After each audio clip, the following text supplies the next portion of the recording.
All right, so today we want to talk about this thing that you hear about all the time. People saying, I want to build generational wealth and leave a legacy. Those are popular, what I call buzzwords that you see when people set goals. And click the bell and they sound really good, they brief really well, but most people will never accomplish those goals. Most people will never get to a position where they leave an inheritance for their children's children. Because I think it's in the Proverbs, it says that a good man will leave an inheritance for his children, your grandchildren. And most people won't do that. Now, of course, when you think about it, those are your grandchildren. Those are children that are part of your family tree. You are the grandfather. So surely you would want to leave those children in the best position that you could possibly leave them in.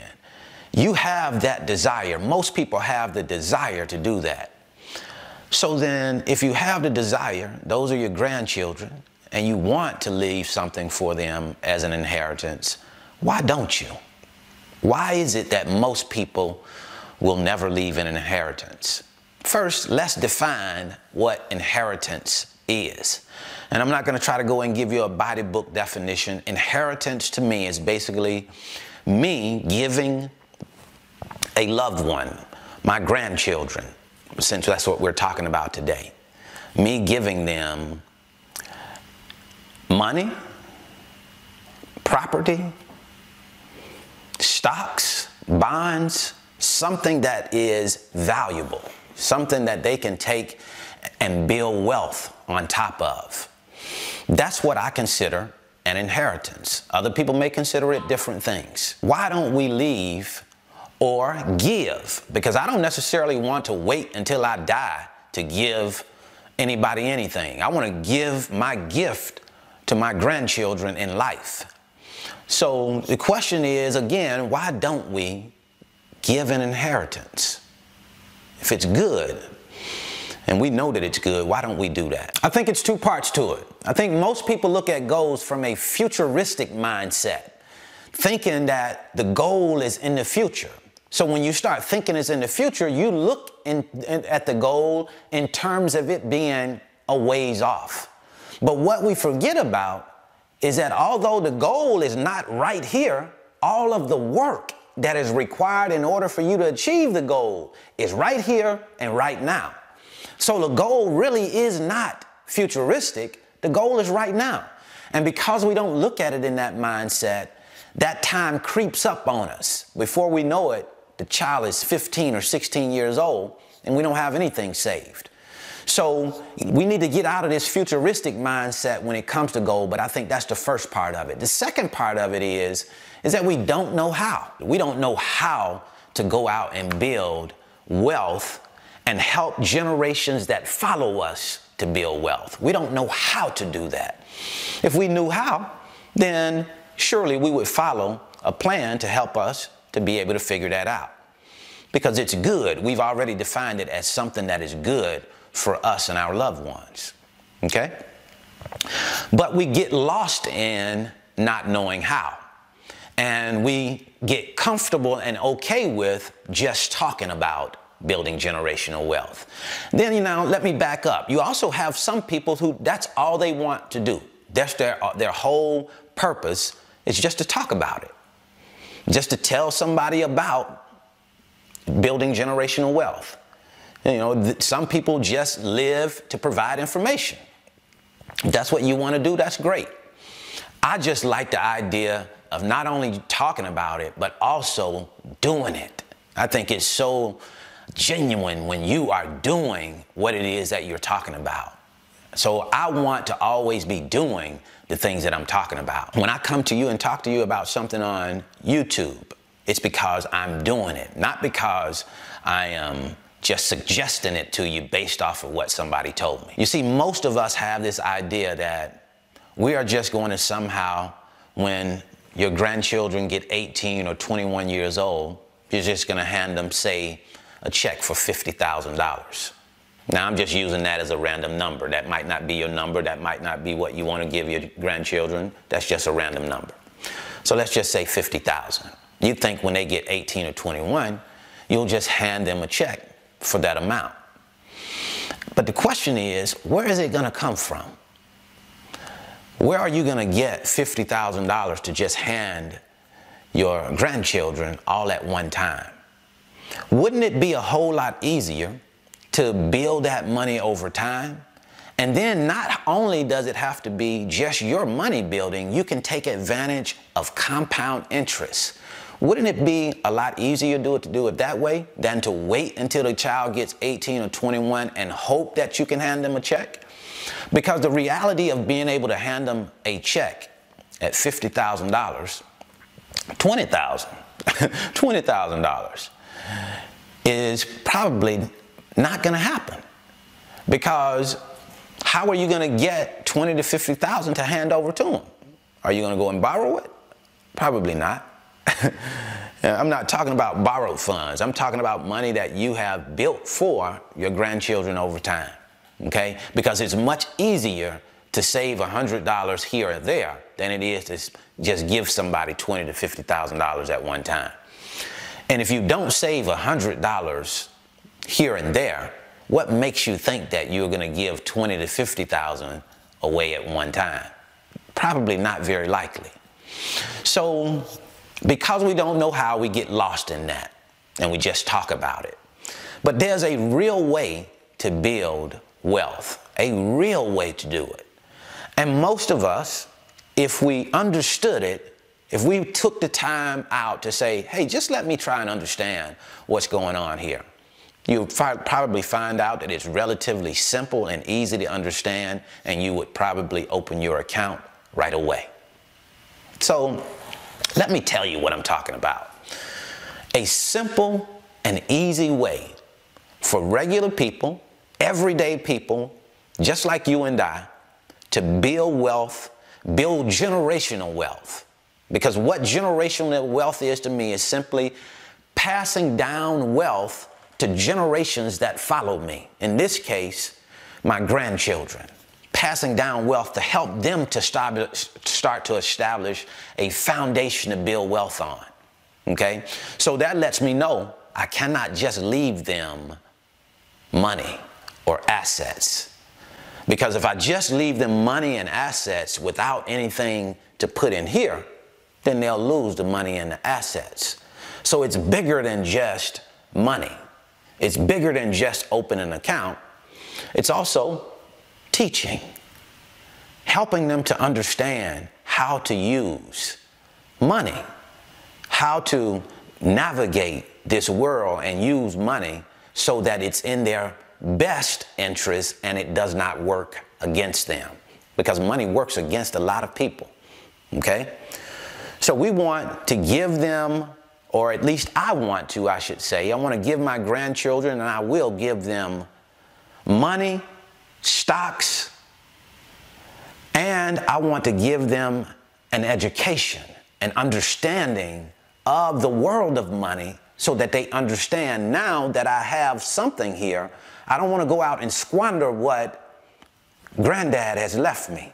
I want to go ahead and take this and build and keep building on top of this foundation. That's what, to me, generational wealth is about. You see, I'm not trying to make my grandchildren wealthy. That's not what I'm trying to do.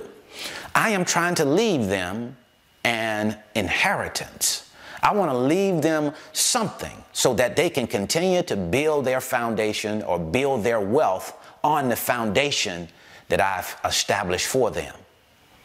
You see, because isn't it a whole lot easier to navigate this world, to live in this world, to enjoy this world if we have money? Isn't it a whole lot easier to be able to help other people if we have an understanding of money?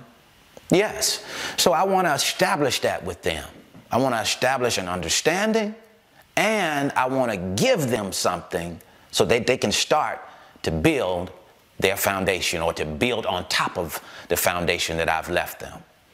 Now, I want them to be able to look back and say, that it is with Granddad that it all started. He started this foundation for us to build on, and this is where we've taken it. That's what I consider leaving a legacy. How do you establish those accounts? I'm going to cover that here right now. Now, what I have for my grandchildren is called a UTMA account. UTMA, and that's a Uniform Transfers to Minors Act. Okay, UTMA. And it allows an adult to transfer assets to a minor by opening a custodial account. This type of account is managed by an adult, me, the custodian, who holds on to the assets until the minor reaches a certain age, either 18 or 21. Okay? So I opened a UTMA account for each of my grandchildren, and I can invest money into that account right now. I can buy stocks, I can buy bonds, I can buy real estate in that account, but I am sticking to buying ETFs. I'm buying ETFs because I start off with a small amount of money, about $200. And I start buying ETFs, and every time I get money that I want to put into that account, I put it into that ETF. Very simple.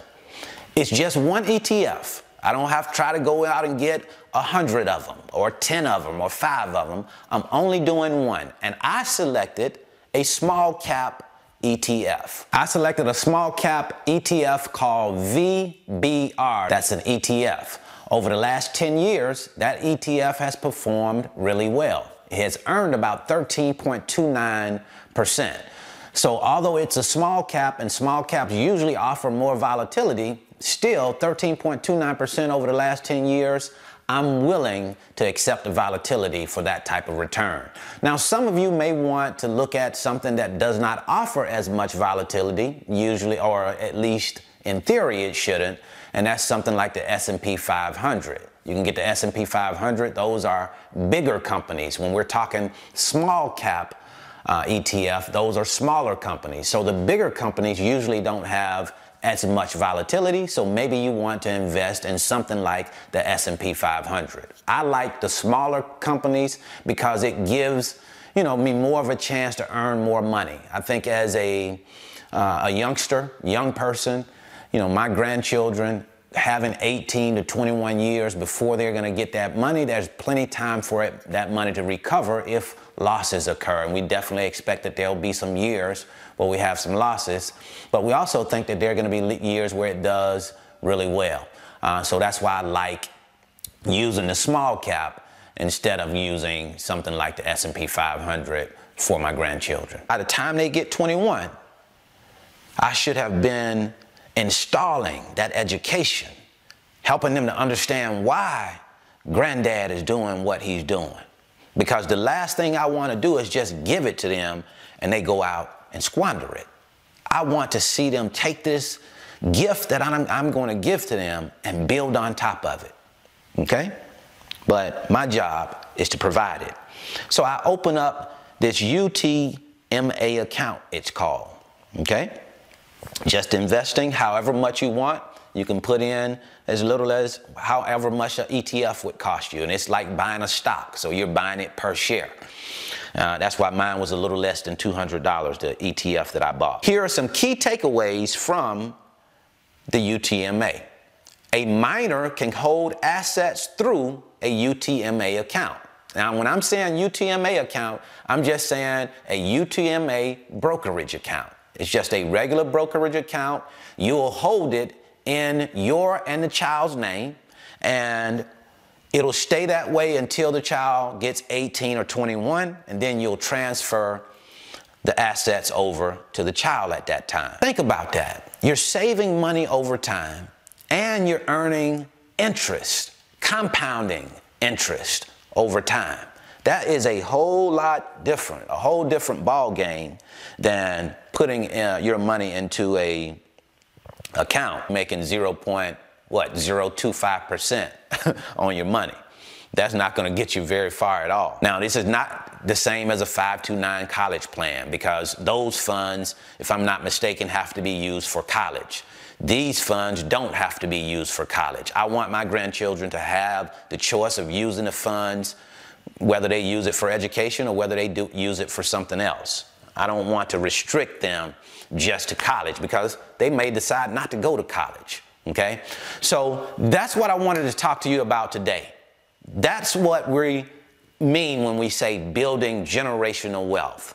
Helping to establish a foundation for the generations that follow you to be able to build wealth based off of already having inherited assets and having an education to help them build or multiply those assets, I should say. So until the next time, I wish you the very best in your life and business. See you at the top, because the bottom is much too crowded.